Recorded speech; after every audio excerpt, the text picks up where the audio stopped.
Il n'avait pas quitté son pays depuis le début de la guerre.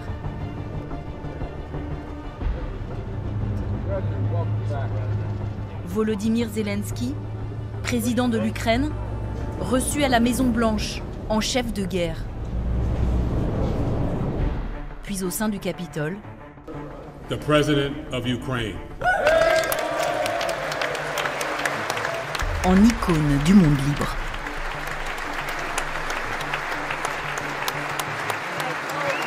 Plusieurs minutes d'applaudissements pour celui qui veut marquer l'histoire. Grâce à l'aide de son principal allié, les États-Unis, Volodymyr Zelensky entend faire de ce conflit une guerre qui va bien au-delà des frontières de l'Ukraine. Your money is not charity. It's an investment in the global security and democracy that we handle in the most responsible way. Il représente bien sûr aux États-Unis le monde libre contre la dictature, mais puis l'esprit de résistance et aussi peut-être la modernité contre l'obscurité. De quelle manière ce comédien, devenu président, s'est-il imposé dans le monde entier comme le rempart de l'Occident face aux folles attaques du maître du Kremlin? En encourageant les néo-nazis ukrainiens, l'Occident nous a menti. Comment ce chef de guerre gouverne-t-il au quotidien? Je vous remercie tous sincèrement du fond du cœur, du fond de l'âme. Qui sont ces hommes de confiance? Enquête sur Zelensky, président de guerre.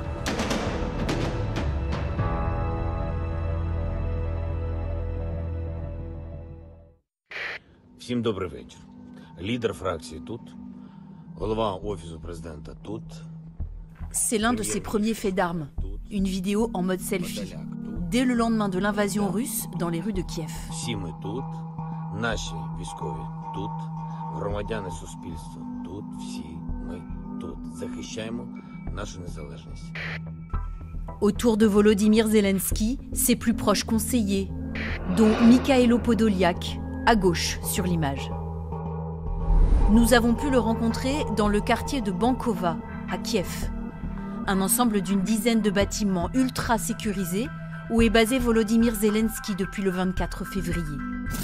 Comme lui, cet ancien journaliste devenu conseiller dort dans un bunker juste à proximité. Toujours à portée de main, 2 armes à feu et un gilet pare-balles. Les premiers jours de la guerre, nous sommes restés quasiment tout le temps ici, 24 heures sur 24, 7 jours sur 7. Et désormais ce bureau, je m'y suis habitué. C'est comme ma deuxième maison. Вечірній Київ. Наш офіс. Il faut que vous compreniez que c'est la guerre. Et qu'une guerre, ça change complètement le mode et le rythme de vie. Par exemple, le président Zelensky, lui, ne dort quasiment jamais. Il enchaîne les réunions à distance avec toutes les autorités du pays, mais aussi avec les partenaires, les alliés de notre pays. C'est important. Volodymyr Zelensky, transformé en héros de la résistance ukrainienne, cela n'avait pourtant rien d'évident. Avec 25% d'opinion favorable juste avant la guerre, il était loin de faire l'unanimité. Si on m'avait dit il y a un an que Zelensky s'imposerait comme le chef d'un pays en guerre contre Poutine, qu'il montrerait ses qualités de leader, qu'il mènerait le peuple ukrainien vers la victoire, je ne l'aurais jamais cru. Pour moi, le Zelensky d'avant-guerre n'était pas à la hauteur de la situation actuelle.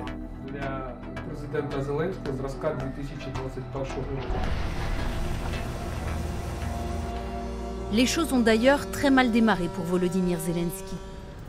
Car mi-février 2022, alors qu'il passe les troupes en revue, le président ukrainien ne croit pas à l'imminence de la guerre. Et il ne s'en cache pas. Volodymyr Zelensky était au courant qu'il se passait quelque chose, mais ne croyait pas à l'hypothèse d'une invasion à grande échelle. Et il y a cette réunion qui se déroule en effet à la présidence ukrainienne le 23 février, où Zelensky convoque l'arrière-ban des hommes d'affaires, des plus gros hommes d'affaires ukrainiens, les oligarques. Et le langage qui est tenu aux grands argentiers du pays, c'est pas de panique. Et lors de cette réunion, il y a un seul homme qui va tenir un langage de vérité auprès de ces hommes d'affaires. C'est Kirilo Boudanov, qui est le jeune chef du renseignement militaire ukrainien, qui lui va leur expliquer par A plus B qu'une grande guerre va se déclencher dans les heures ou dans les jours qui suivent. Le lendemain, à l'aube, l'Ukraine est plongée dans la guerre. Alors, Volodymyr Zelensky a-t-il péché par naïveté? Selon Sergueï Rudenko, il aurait été trompé par son statut d'ancien comique, très populaire en Russie. Je ne sais pas si cette attitude est naïve ou pas, mais c'est un fait. Moi, personnellement, je pense qu'il ne croyait pas jusqu'au dernier moment que les Russes lanceraient une offensive d'une telle ampleur. Je l'explique par le fait que Zelensky a longtemps travaillé dans le show business russe. Allô? Allô? Ah, это не алло, это Алла. Извините, пожалуйста. Да, до свидания. Простите, не хотел беспокоить. Il s'est beaucoup produit dans différentes villes à travers la Russie. C'était une vedette de la télé russe, avec ses films, ses séries télévisées, qui sont connues partout en Russie. Émotionnellement, il ne croyait pas que les gens qui l'adoraient comme comédien iraient le tuer et tuer les Ukrainiens.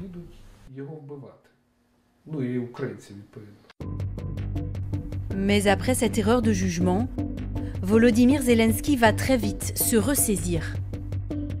D'abord, il va s'appuyer sur un nombre très restreint d'hommes de confiance pour prendre des décisions rapides. Comme Andrei Yermak, 51 ans, lui aussi producteur de films et de séries.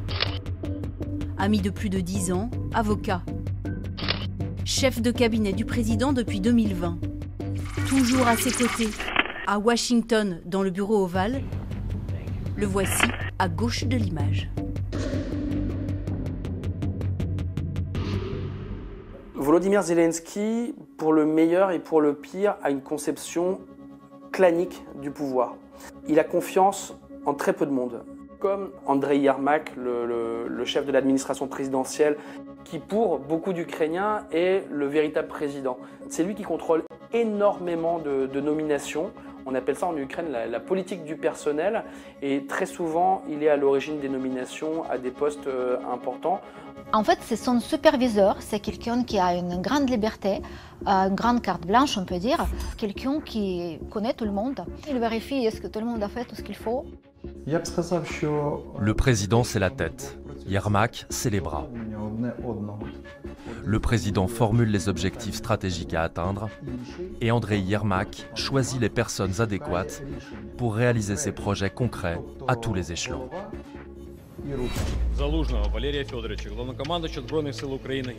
Autre élément central dans l'organigramme, le général Zaloujny. Volodymyr Zelensky l'a nommé chef des forces armées ukrainiennes en juillet 2021. Un général très proche de la population. Chers enfants de Mykolaïv, tenez bon mes petits chéris, on vous aime et on vous défend, vous êtes notre avenir. Gloire à l'Ukraine. C'est un homme assez discret, il se comporte de façon très simple. Quelqu'un qui n'est pas hautaine, qui n'a pas de ce style soviétique très froid, très, disons, distant, comme justement les dirigeants russes. Le président Zelensky a misé sur ce jeune général qui n'a jamais servi dans l'armée soviétique et qui a gagné ses galons depuis 2014 en combattant les forces pro-russes dans le Donbass. Un homme qui, dès septembre 2021, met en garde contre le risque d'une invasion russe de l'Ukraine. La société ne doit pas oublier que la guerre se poursuit. Parce qu'à part le fait que nous avons une guerre sur le territoire des régions de Donetsk et Lugansk, il nous reste le danger principal, celui de l'agression de grande envergure. Personne ne l'a oublié, il n'a pas disparu. Un haut gradé qui s'impose aujourd'hui comme l'artisan principal de la contre-offensive. Il a permis à l'armée, justement, d'être très maniable, très, disons, dynamique et très réactif aussi. Parce que quand il voit l'opportunité, une unité ukrainienne, il y va quoi. Il ne doit pas appeler 50 fois, ok, il fait après je ne sais pas où, pour savoir qu'est-ce qu'on lui dit, oui ou non, autorisé ou pas autorisé, ils font. Les Ukrainiens sont extrêmement bienveillants envers le général Zaloujny pour avoir pris à contre-pied l'armée russe, de l'avoir accueilli là où elle ne l'attendait pas, de lui avoir tendu des pièges à Kiev, au nord de Kiev, d'avoir su ingérer le matériel occidental de manière aussi ingénieuse. Le véritable héros de cette guerre, c'est Zaloujny, le chef d'état-major de l'armée ukrainienne. Sa popularité est incroyable. Aujourd'hui, l'armée recueille 96% d'opinions favorables au sein de la population ukrainienne. Et le général choisi par Zelensky en est l'incarnation. Mais parmi ces hommes de confiance, le président a dû en sacrifier certains. En juillet 2022, il décide d'écarter 2 maillons centraux de son dispositif. Exit d'abord Ivan Bakhanov, le chef des services secrets, limogé pour ne pas avoir su éliminer les taupes russes au sein de ses équipes.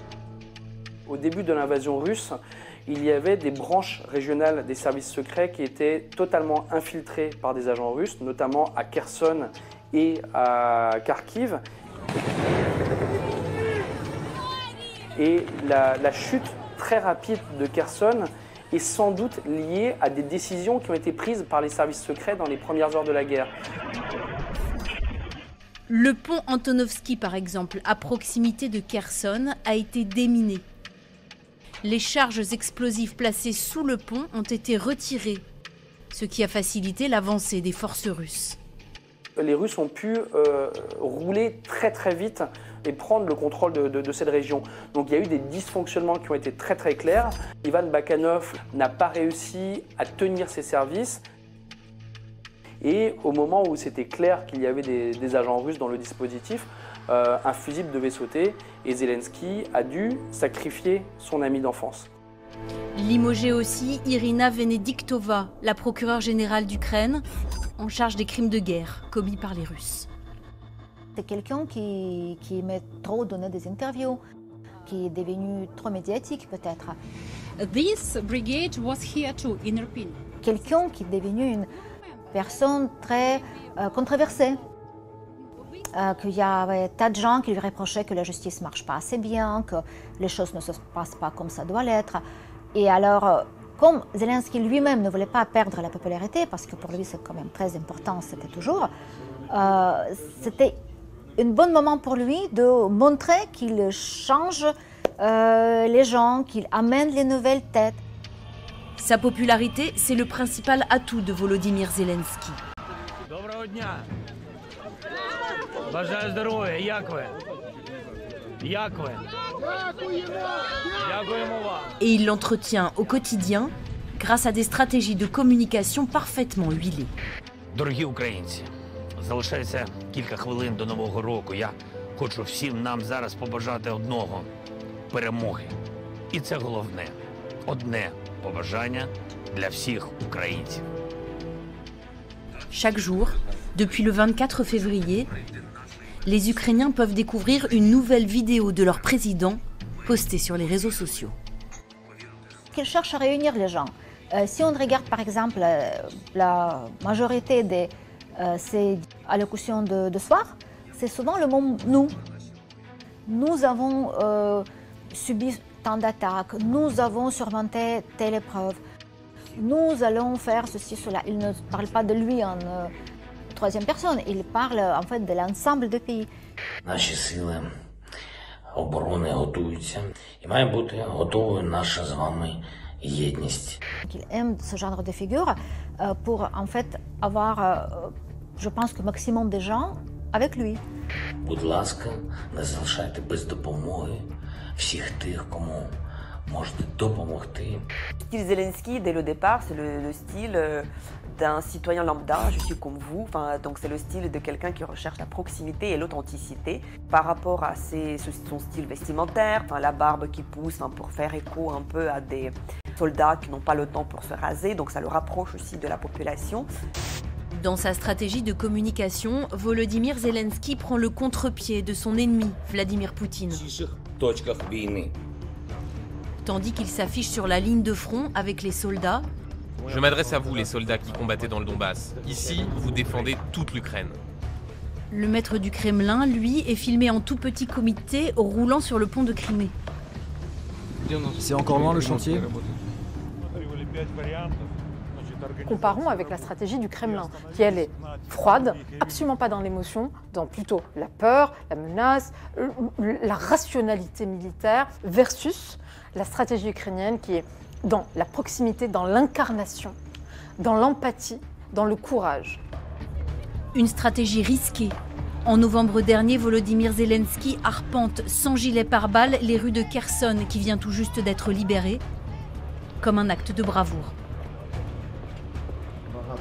Nous avons enfreint beaucoup de règles.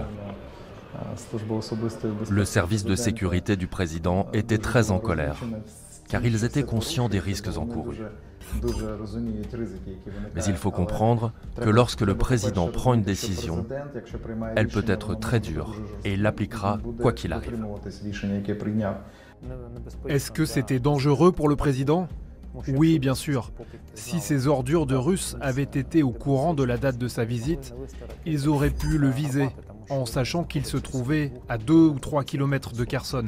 C'était un risque énorme pour l'État ukrainien, car perdre notre président en ce moment, c'est le risque le plus élevé pour notre pays. Le président Zelensky l'a fait pour montrer que Kherson c'est l'Ukraine, et qu'il n'a pas peur d'y aller. Pour s'adresser au monde occidental, Volodymyr Zelensky a su aussi s'entourer d'une équipe très jeune, venue de la culture audiovisuelle et publicitaire, qui maîtrise parfaitement tous les nouveaux médias. Vous avez autour de Zelensky et au sein du gouvernement une série de jeunes diplômés, ultra diplômés, et qui derrière travaillent la forme. Par exemple, dès que vous avez un message à faire passer, très vite vous allez avoir la construction des vidéos, traduites immédiatement dans un anglais parfait et qui sont injectées de façon simultanée sur l'ensemble des réseaux sociaux. Illustration avec ce clip où la France est remerciée par l'Ukraine avec un brin d'humour pour sa contribution à l'effort de guerre. Je t'aime. Oui, je t'aime. Moi non plus.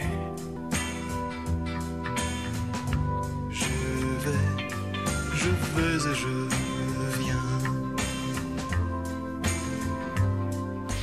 Faire sourire, mais aussi provoquer un électrochoc, comme dans cette autre vidéo de Paris sous les bombes. Qu'est-ce qui se passe? Oh merde. Oh mon Dieu. Viens voir, viens voir.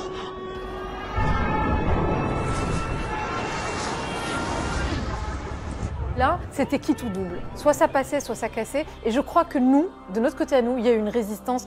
Ça commençait à aller trop loin dans la culpabilisation. Nous projeter, nous, dans quelque chose qui était finalement pas de l'ordre de notre propre guerre, c'était à un moment donné un peu compliqué. Et d'ailleurs, ça a vraiment signé un rétropédalage dans leur communication, ou en tout cas sur les thématiques de la culpabilisation. Pour continuer à être soutenu par les Occidentaux, Volodymyr Zelensky peut compter sur un relais précieux. Olena Zelenska, sa femme depuis 18 ans, avec qui il s'affiche pour CNN. Elle est mon amour et ma meilleure amie. C'est en elle que je puise mon énergie. Je sais que s'il tient le coup, je dois faire face aussi. Quand la journée démarre, on sait qu'on doit continuer à se battre et c'est ce qui me fait tenir. Depuis quelques mois, Volodymyr Zelensky a chargé sa femme de faire la tournée des capitales occidentales. Elle est devenue son bras diplomatique à l'étranger. Je demande maintenant quelque chose que je n'aurais jamais voulu demander. Je demande des armes. Après Washington, Londres, Francfort, Olena Zelenska préside ce soir-là à Paris une levée de fonds. Accueillie ici par Marc Ladret de la Charrière, milliardaire et mécène. Dans le public, des artistes comme Michel Hazanavicius et Bérénice Bejo. Des personnalités. Et en chef d'orchestre de cette soirée, Stéphane Fuchs, le patron de l'agence de communication Havas. Aux côtés d'Olena Zelenska, la première dame Brigitte Macron. Elle connaît bien son homologue ukrainienne depuis sa première visite à Paris en 2019. Elle est en France depuis hier matin et elle commence à bien connaître les Français. Voilà. Elle est là, c'est dans le Madame Macron, c'est une longue amitié avec Madame Zelensky? Oui. Ah oui, c'est une amitié de combien de temps, Olena? C'est une amitié de visite et de visio. Pour sensibiliser le public à la cause ukrainienne, Olena Zelenska sort la carte humanitaire. Nous nous battons aujourd'hui pour la survie de l'Ukraine. Nous nous battons pour chaque personne blessée, emprisonnée, celle qui est visée par les missiles russes, qui visent eux l'ensemble de notre pays. Nous voulons seulement que notre peuple vive. Madame Zelenska possède plusieurs atouts. Elle est photogénique. Elle dégage un sentiment de confiance, d'honnêteté. Donc elle peut très bien devenir la première ambassadrice d'Ukraine partout dans le monde entier. Elle a aussi un rôle fondamental dans l'incarnation de quelque chose, dans la transmission de la souffrance martyre, le peuple martyr. Avec une répartition des rôles, encore une fois, qui est très bien articulée entre les deux d'ailleurs. Et en effet, ils forment une équipe soudée et particulièrement complémentaire. Unis dans la guerre, dans l'adversité, avec chacun sa partition à jouer. Olena Zelenska reste l'un des meilleurs agents du président, qui depuis la guerre voit sa popularité bondir. Les Ukrainiens le considèrent comme quelqu'un qui fait le job. Et on lui fait confiance parce que globalement, il prend les bonnes décisions et on ne s'attendait pas à ça. Aujourd'hui, il est le chef de guerre, il est une icône, il est dans une stratégie de puissance, ou en tout cas, on n'a pas trouvé mieux que lui aujourd'hui pour relayer le message ukrainien. Si on fait le bilan à date, il est plutôt à la hauteur d'une situation qui est particulièrement difficile et particulièrement unique. Aujourd'hui, l'heure n'est pas à la critique, car la guerre est loin d'être terminée. 80% des Ukrainiens plébiscitent leur président et son art de la guerre.